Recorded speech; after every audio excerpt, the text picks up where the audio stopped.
जय हिंद दोस्तों topper math bye D sir की क्लास में आपका स्वागत है। तो दोस्तों आज हम लोग देखेंगे भारतीय क्लासेज का रीजनिंग, जो कि ब्लड रिलेशन चैप्टर का नाम है रक्त संबंध। इस चैप्टर को हम बोलते हैं रक्त संबंध, ब्लड रिलेशन यानी कि खून का रिश्ता। तो दोस्तों खून के रिश्ता वाले चैप्टर काफ़ी बच्चों को हार्ड लगता है, उनको समझ में नहीं आता है, क्योंकि उन्हें ब्लड रिलेशन के बारे में जानकारी नहीं है, रिश्ता के बारे में जानकारी नहीं होता है। तो इस चैप्टर को शुरू करने से पहले ही हमने आप लोगों को जो भी हमारे प्रश्न में प्रयुक्त किए जाते हैं वाक्य, यहाँ देखिए लिखा है प्रश्न में प्रयुक्त शब्द, प्रश्न में जो शब्द प्रयुक्त किए जाते हैं उनका संबंध क्या बनती है उसके बारे में हम सबसे पहले चर्चा कर रहे हैं। इसके बाद हम लोग इस चैप्टर के क्वेश्चन को देखेंगे। ठीक है दोस्तों, तो ब्लड रिलेशन को हम काफ़ी ईजी तौर पर समझेंगे और पढ़ेंगे ताकि आपको दिक्कतें न रह जाए। कुछ ऐसे बच्चे हैं जिनको रिलेशन के बारे में, रिश्ता के बारे में जानकारी नहीं होता है और इस चैप्टर में वो काफ़ी बोरिंग महसूस करते हैं। इसलिए हमने इसमें जो भी प्रकार का रिश्ता कायम होता है वो सारे रिश्ते को नोट कर रखा है और आपको समझाने के लिए यहाँ पर देख लीजिए किनको क्या कहा जाता है, आप याद कर लीजिएगा। ठीक है, तो पहला है माँ का पिता क्या कहलाता है। तो माँ का जो पिता होता है वो नाना कहलाता है या मातामह उसको कह सकते हैं।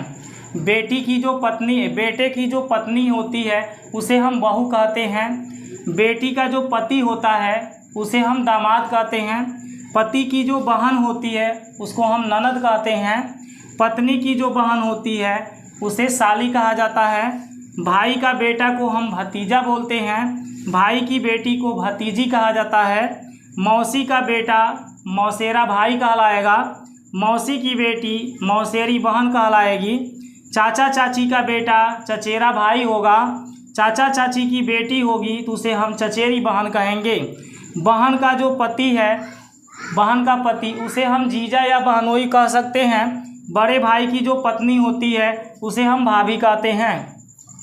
दोस्तों दादा दादी का जो बेटा होता है उसे पिता चाचा ताऊ तीनों कहा जाता है। यानी कि यदि दादा दादी के बेटा आप ही के पिता हैं जिनके द्वारा आपका जन्म हुआ है तो उनको आप पिता कह सकते हैं। आपके पिता का यदि छोटा भाई है तो उनको चाचा कहा जाएगा, और यदि आपके पिता से बड़े हो यदि हैं वो बड़े पापा जिसे आप लोग कहते हैं तो उनको हम ताऊ कहेंगे। ठीक है, तो दादा दादी के बेटा तीन प्रकार के होंगे, या तो पिता होंगे या चाचा होंगे या ताऊ होंगे। ठीक है, आगे देखते हैं। दादा दादी की बेटी जो होती है, दादा दादी की बेटी को क्या कहेंगे, बुआ कहेंगे। नाना नानी का जो बेटा होता है उसे हम मामा बोलते हैं। नाना नानी की बेटी को माँ या मौसी कहा जाता है। ठीक है, आपकी माँ हो सकती है नाना नानी की बेटी, या आपकी मौसी हो सकती हैं। ठीक है ना। दादा दादी का इकलौता बेटा पिता कहलाएगा। यदि दादा दादी का इकलौता बेटा एक ही बेटा है तो कौन कहलाएगा, पिता कहलाएगा। ठीक है, दादा दादी की जो बहू होगी वो माँ हो सकती है, चाची हो सकती है, ताई हो सकती है। ठीक है, यदि आपकी माँ है, दादा दादी की बहू यदि आपकी माँ है तो उनको हम माँ बोलेंगे। आपके चाचा की यदि पत्नी है तो वो भी आपके दादा दादी की क्या कहलाएंगी, बहू कहलाएंगी, जिन्हें हम चाची बोल सकते हैं। और बड़े पापा की यदि पत्नी है तो वो भी दादा दादी की बहू का। तो देखिए हम दादा दादी की बहू को क्या कह सकते हैं, माँ, चाची या ताई बोल सकते हैं। उसके आगे आपका देता है दादा दादी की इकलौती बहू। दादा दादी की इकलौती बहू को हम क्या कहेंगे, माँ कहेंगे। ठीक है, आगे नाना नानी की जो बहू होती हैं उन्हें हम क्या कहेंगे, मामी।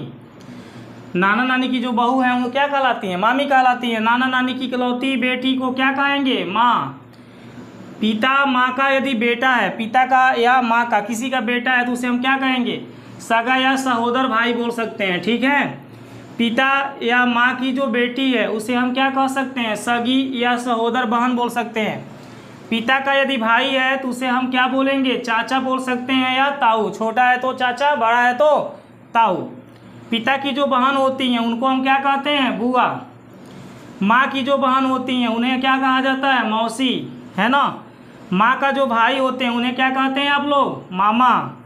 पिता की जो माँ होती हैं उन्हें हम पितामही या दादी बोल सकते हैं। पिता की माँ को क्या कह सकते हैं, पितामही या दादी।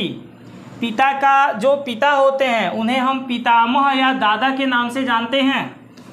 माँ की जो माँ होती हैं उन्हें हम पितामही भी बोल सकते हैं और नानी भी बोल सकते हैं। ठीक है दोस्तों, तो दोस्तों ये जो भी मैंने रिलेशन को बताया, इन रिलेशन को याद रखिएगा, क्योंकि इस चैप्टर के क्वेश्चन को सॉल्व करने में इनकी ज़रूरत हमेशा पड़ेगी। इन्हीं के ऊपर ही रिश्ता कायम किया जाता है, संबंध को बनाया जाता है। जो भी बोलता है कि ये इनका ये लगता है, ये इनका ये लगता है, तो इनसे क्या रिश्ता है। तो दोस्तों ये सारी यदि बातें आपको जानकारी रहती है तो आप सिंपल इन रिश्तों के बारे में जान जाते हैं। तो दोस्तों यदि वीडियो अच्छा लगा है तो वीडियो को लाइक कर दीजिए, अपने दोस्तों को शेयर कर दीजिए, और चैनल को अभी तक सब्सक्राइब नहीं किए हैं तो सब्सक्राइब करके बेल आइकन को ऑल पे प्रेस कर लीजिए, ताकि मेरी हर एक वीडियो का नोटिफिकेशन आपके पास समय समय से पहुंचती रहे। ठीक है दोस्तों। अच्छा दोस्तों, नमस्कार।